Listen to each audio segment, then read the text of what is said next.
Bratia a sestry, milí priatelia, vítajte pri dnešnom biblickom zamyslení. Dovoľte mi na úvod zo pár oznamov. Už tak ako po predchádzajúce týždne, v nedeľu sa stretneme opäť online o 10. hodine. A taktiež chcem vám takto vyriadiť pozdrav od kazateľa Rastia Betinu, s ktorým Martin nedávno volal a srdečne vás pozdravuje.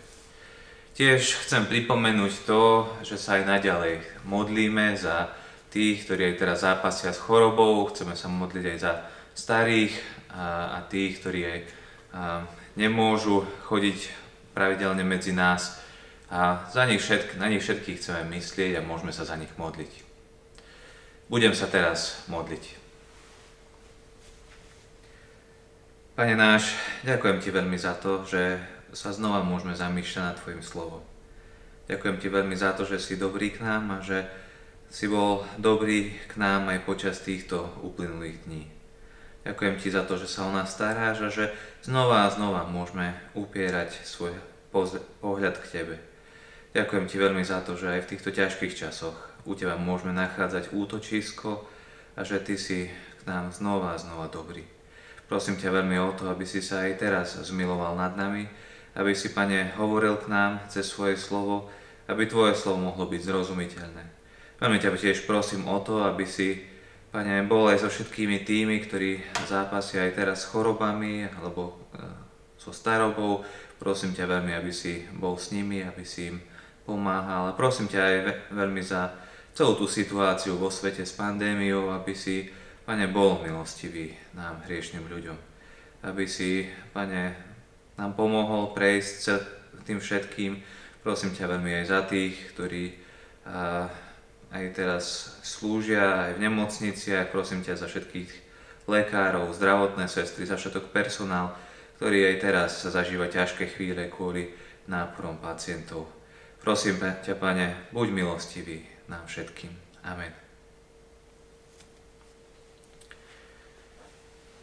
Keďže máme advent a už sme to spomínali, že na týchto biblických zamysleniach sa chceme tak troška viacej venovať adventu a hlavne tomu, čo znamená advent, respektíve advent znamená očakávanie, ale viac sa chceme zamerať na nie to očakávanie prvého príchodu Pána Ježiša, a na týchto biblických hodinách sa viac zameriavame na ten druhý príchod Pána Ježiša a na to, ako ho očakávať. A dnes by som sa spolu s vami chcel pozrieť na list Júdu, respektíve na krátku časť z listu Júdu. Budeme čítať z tejto knihy Júdu od 17. verša po 25. verš. List Júdu, keďže má iba jednu kapitolu, tak tá prvá kapitola 17 až 25. Čítame tam toto. Vy však, milovaní, pamätajte na slová, ktoré už predtým vyslovili apoštoli nášho Pána Ježiša Krista. Veď vám hovorili, v poslednom čase vystúpia posmievači, čo budú žiť podľa svojich bezbožných žiadostí. To sú tí, čo vyvolávajú roztržky, telesní ľudia, čo nemajú ducha. Ale vy, milovaní, budujte sami seba, svojou presvetou vierou a modlite sa v Duchu Svetom. Udržujte sa v Božej láske a očakávajte milosrdenstvo nášho Pána Ježiša Krista pre večný život. Majte súcit s tými, čo pochybujú. Zachránte ich, vytrhnite ich z ohňa. Nad inými však majte súcit s obozretnosťou, nech sa vám protiví a ich plášť poškvrnený telom. Tomu však, ktorý vás môže uchrániť pred pádom a nepoškvrnených postaviť s plesaním pred svoju slávu, jedinému Bohu, nášmu Spasiteľovi, skrze Ježiša Krista, nášho Pána, sláva, veleba, moc a vláda pred všetkými vekmi, teraz i na všetky veky. Amen.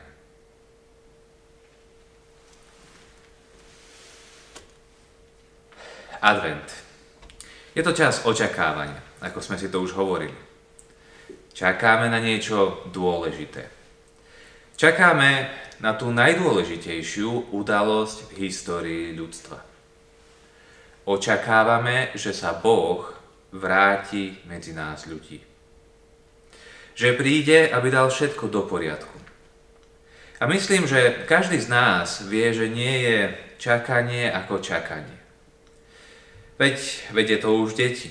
Pre deti je niečo úplne iné čakať na Vianoce a niečo úplne iné čakať na to, kedy začne škola. Zatiaľ, čo Vianoce netrpezlivo očakávajú, škola je niečo, čoho by sa väčšina žiakov najradšej nedočkala. Alebo čakanie v príjemnej kaviarni na milovanú osobu je niečo úplne iné ako čakanie na zastávke v mrazivom počasí, zatiaľ čo vám vietor prefúkuje až pod kabát. A podobne čakanie na druhý príchod Pána Ježiša môže byť pre jedných taký, pre iných onaký. Je jednoduché čakať na Pána Ježiša, keď je životná situácia ľahká. Je ľahké čakať na Pána Ježiša a jeho druhý príchod, keď žijeme v miery, darí sa nám, máme všetkého dostatok a sme členmi ideálneho zboru, kde spolu s bratmi a sestrami oslavujeme Boha. Je niečo úplne iné čakať na príchod Pána Ježiša v ťažkých časoch. V časoch vojen a hladu. V časoch, keď je všetkého nedostatku. V časoch, keď dokonca aj susedia sa k vám správajú nepriateľsky. A cirkev? Ešte aj bratia a sestry v cirkvi sú rozhádaní na rôznych učeniach a pochybnosti a neistota klíčia a rastú v našich srdciach ako huby po daždi. Nie, čakanie na príchod Pána Ježiša nie je väčšinou ľahké. A do podobnej situácie očakávania nás privádza aj Júda. Júda, autor tohto listu, je pravdepodobne jeden z bratov Pána Ježiša. Teda spolu s Jakubom je synom Márie a Jozefa. Avšak v tomto liste sa Júda predstavuje ako služobník Ježiša Krista. Júda nepatril k apoštolom a predsa sa na slovo apoštolov tu hneď v začiatku tohto textu odvoláva. Odvoláva sa práve na varovania. Varovanie apoštolov pred ťažkými časmi. Teda skôr na ľudí, ktorí vytvárajú tieto ťažké časy. Pretože Júda sa tu odvoláva na slova apoštolov, ktoré hovorili o posledných časoch. Už viackrát sme si pripomínali, čo sú tie posledné časy. A myslím, že väčšine z vás nie je neznáme, že posledné časy označujú čas medzi prvým príchodom Pána Ježiša a jeho druhým príchodom. Tak aspoň o tom hovorí písateľ listu Hebrejom, apoštol Pavol, apoštol Peter a tak podobne. Teda v posledných časoch žijeme aj my. A napriek tomu, že trvajú už skoro 2000 rokov, predsa sú to stále posledné časy. Časy, kedy očakávame návrat kráľa a nášho záchrancu. Návrat a konečné vykúpenie nášho stvoriteľa a spasiteľa. Očakávame, že sa vráti a slávne dokončí, čo začal našim vykúpením z hriechov a darom nového života, ktorý sme od neho dostali. Ale toto čakanie je mnohokrát náročné. Ako sme si už v úvode načrtli, nie je čakanie ako čakanie. A Júda týmto listom chce povzbudiť kresťanov, ktorí práve takéto náročné časy čakania na druhý príchod zažívajú. A áno, zložité životné situácie nám všelijako komplikujú toto čakanie na Pána Ježiša. Nepokoje, pandémie, prírodné katastrofy, ekonomické krízy nie sú ničím príjemným a prinášajú mnohé ťažkosti. Ale čo je ešte náročnejšie, sú nepokoje medzi bratmi a sestrami v cirkvi. A práve do takejto situácie Júda píše. Do zborov, ktoré sú na pochybách, rozdelené rôznymi učeniami, preťahované rôznymi učiteľmi a namiesto pokoja, pravdy a lásky v nich vládne chaos, hriech a ľudské ja. Ak by sme čítali predchádzajúce verše tejto kapitoly, videli by sme pestrú zbierku ľudí. Pestrú zbierku falošných učiteľov. Ľudí, ktorým je jedno, čo si Boh myslí a čo zjavil vo svojom slove, im jednoducho ide o ich záujmy. O to, aby sa oni mali dobre a aby využili dôverčivosť a lásku bratov a sestier v zboroch. To všetko na to, aby uspokojili svoje hriešne telá. A svojim konaním zasievajú stále viac a viac semienok rozkolov, hádok a nedôvery. A kiež by toto bola iba realita ich doby. Kiež by sa všetky tieto problémy a s falošnými učeniami vyriešili už vtedy a my dnes by sme sa nemuseli boriť s tými istými problémami. Lenže aj keď sa mnohé veci menia, pokušiteľ ostáva ten istý. Satanové taktiky boli vždy rovnaké. Rozdeľ a panuj. A tak znova a znova prichádza s falošnými učeniami, ktorými sa snaží zviesť každého, kto sa vydal po Božej ceste. A tak znova a znova vytvára rozbroje medzi nami. A o to ťažšie je to, keď sú to ľudia, ktorí sú nám blízki. Skôr by sme očakávali to, že falošní učitelia prídu rozúrení na naše bohoslužby a začnú vykrikovať očividné nezmysly. Ale keď sú to blízki ľudia, ktorí ako si prestávajú dôverovať Božiemu slovu, začnú spochybňovať naše spasenie, alebo sa nás snažia poštvať proti iným, vtedy sa čakanie na Pána Ježiša stáva veľmi náročným.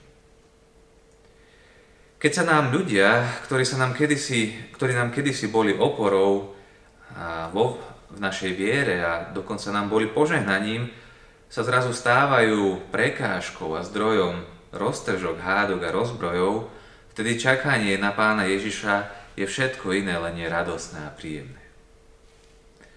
A Júda píše do takýchto náročných situácií. Do časov, keď advent, to očakávanie Pána Ježiša je všetko iné, len je príjemné a idylické. Ale namiesto toho, aby nás Júda sústreďoval na to, ako presne odhaliť týchto ľudí, ktorí rozvracajú Božiu cirkev, nás Júda v tejto časti smeruje na nás a na Boha. Čítali sme, ale vy milovaní, budujte sami seba svojou presvetou vierou a modlite sa v Duchu Svetom. Pretože falošní učitelia a telesní ľudia, ako ich tu opisuje, budú robiť to, čo vedia najlepšie. Ničiť, zvádzať, rozvracať, pokúšať a robiť všetko preto, aby uspokojili svoje hriešne túžby tela. K čomu nás ale vedie Júda? Aby sme budovali. Aby sme rástli vo viere. Aby sme modlitbami a pripomínaním si toho, čo Boh urobil cez Pána Ježiša, žili na jeho slávu. Aby sme sa sústreďovali na to, čo je dôležité. Na Božiu lásku a na milosť, ktorú nám Boh preukázal v Pánovi Ježišovi, keď nám daroval večný život. To nám pripomína Júda vo verši 21. Pretože vtedy, keď sme pevne zakotvení v Pánu Ježišovi, vtedy obstojíme aj v najťažších časoch. Áno, mohli by sme stráviť dni v škriepkách, sporoch, v dokazovaní si, kto lepšie pozná Bibliu a lepšie dokáže vyvrátiť falošné učenia. Ale to nie je to, k čomu nás Júda volá. On nás volá k tomu, aby sme lepšie spoznali nášho Pána Ježiša Krista. A áno, ono sa postupne ukáže, kto je kto. Ale čím lepšie budeme poznať Pána Ježiša, tým ľahšie uvidíme pretvárku a tých, ktorí sa odvracajú od Krista. A čím viac poznáme Pána Ježiša, čím viac s ním chodíme, tým lepšie vieme povzbudiť iných, aby kráčali za ním. Veď to nie sme my, len my, ktorí slúžime Božím slovom, ktorí máme poznať dôverne Pána Ježiša. A nie sme to len my, ktorí slúžime Božím slovom, ktorí máme hovoriť o ňom a povzbudzovať iných vo viere. Je to každý jeden z nás. Každý z nás má tú ohromnú výsadu poznať nášho záchrancu a budovať svoj vzťah s ním. Každý jeden z nás je povolaný rásť vo viere. A čím viac vieme, tým viac môžeme povzbudiť iných. Môžeme ich podoprieť. A môžeme im prejavovať tú Božiu lásku a milosrdenstvo, ktorú Boh prejavil aj nám.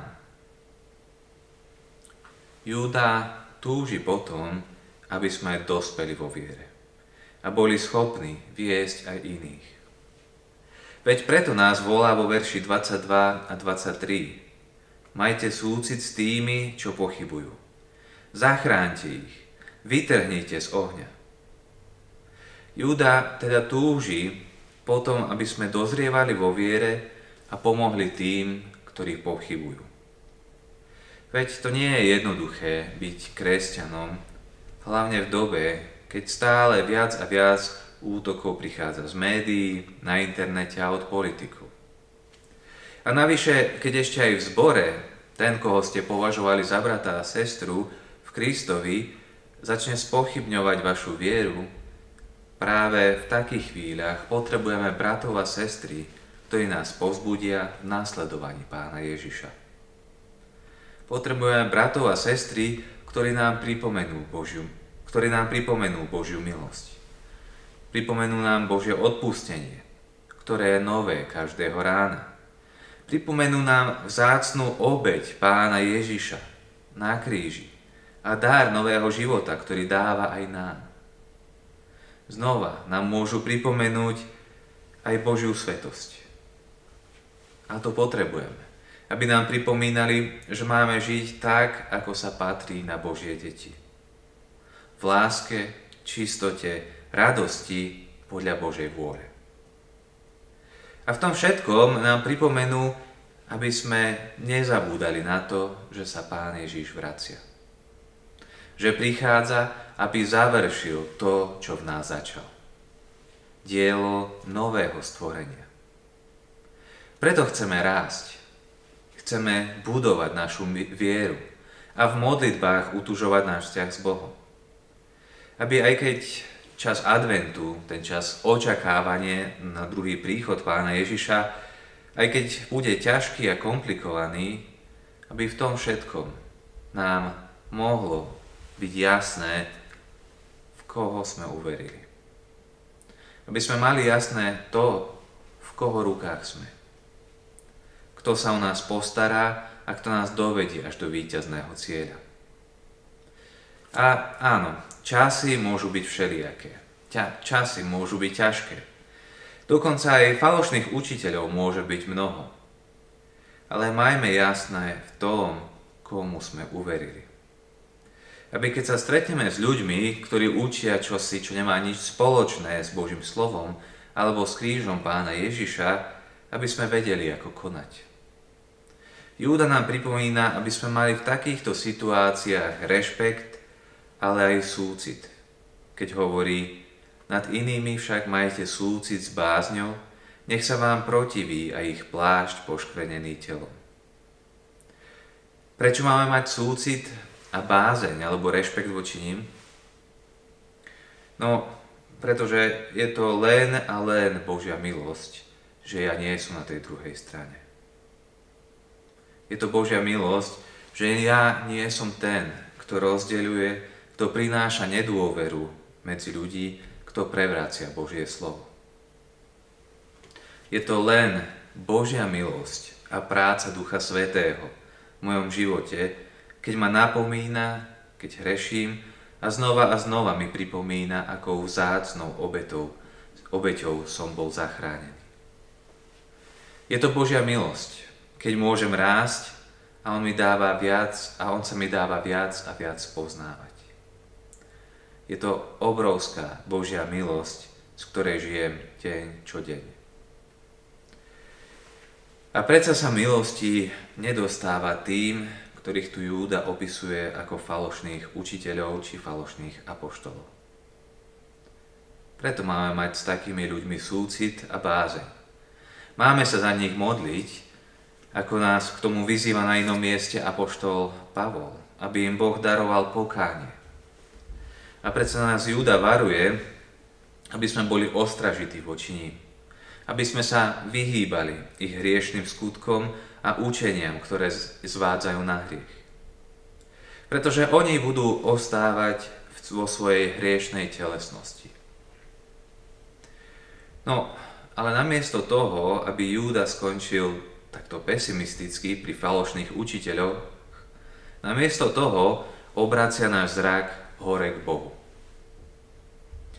Pretože nás volá k oslave. K oslave Boha, ktorý nás zachránil a chráni nás pred pádom do hriechu.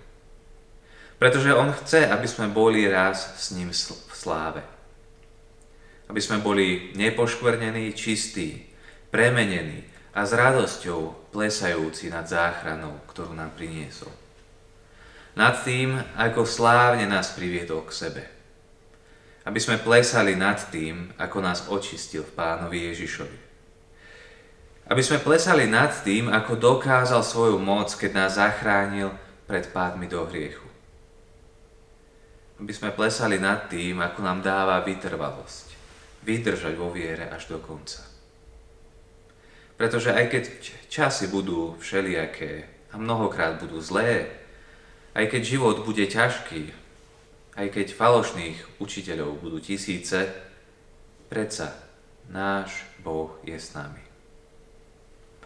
Naňho sa chceme spoliehať. Naňho chceme volať v našich ťažkostiach.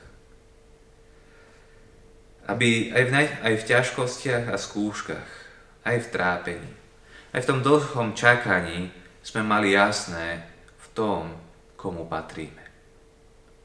Aby sme mali jasné v tom, na kom stojí naša viera.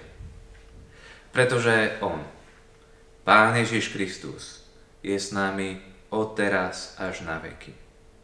On sa o nás stará a dovedie nás až do víťazného cieľa. Preto môžeme s radosťou očakávať jeho druhý príchod, aj v ťažkostiach. Pretože On nás neopustil.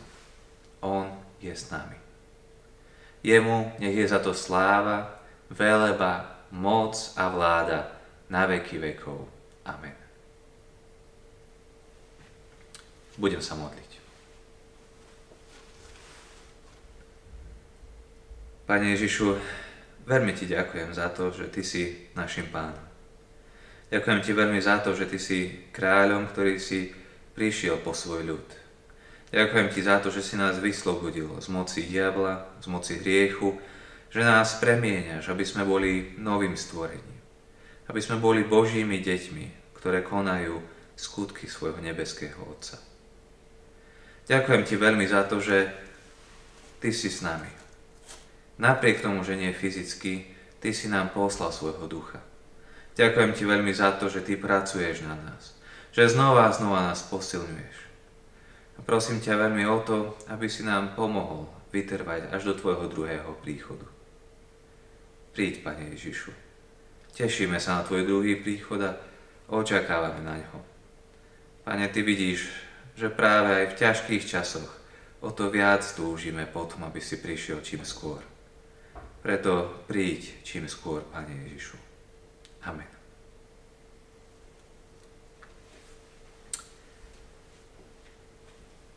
Tak, to je na dnes všetko. Prajem vám ešte pokojný a požehnaný pekný, dobrý večer. Dovidenia.